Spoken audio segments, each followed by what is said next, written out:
Everyone, drugs are killing people at an alarming rate again. 16 people overdosed just yesterday, and some of them died. And that's only in Hamilton County. And while heroin and fentanyl dominate statistics, another drug is making a huge comeback. Check out this haul that's brought in by the feds. In those plastic containers, 140 pounds of meth. All of it, they say, connected to drug lords in Mexico. The bust already has 5 people in jail, 2 more wanted by the feds. It's a huge win for law enforcement, but as Brad Underwood shows us, for many it's only temporary relief. Taking 140 pounds of meth, 7 kilos of fentanyl, and 2 kilos of heroin off the street is more than just a big drug bust to Scott Gehring.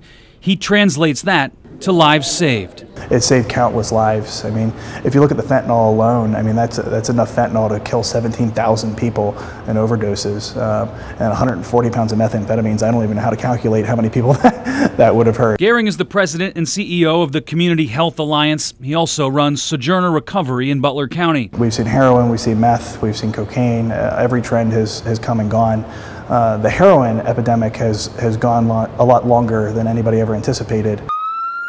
Gehring says the gig is up on heroin as he continues to see the shift in the drug of choice as more people seek treatment. Those suffering with an addiction are realizing that heroin's lethal, and they still have a need to feed their addiction until they get help, and so they're looking for an alternative. And Gehring says lately the choice is meth and cocaine.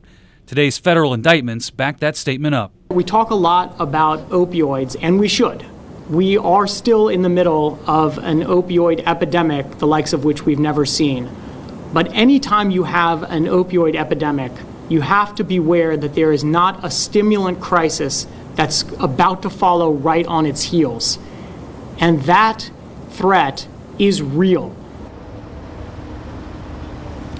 Other troubling news here, Gehring says, is what the U.S. attorney said, that a chemist from Mexico was up here running that operation. Gehring, among others in the addiction services field, feel that the cartel in Mexico waiting for heroin to run its course and jump on the opportunity to flood the market with methamphetamine. Reporting live tonight in Mount Adams, Brad Underwood, Local 12 News. Rob.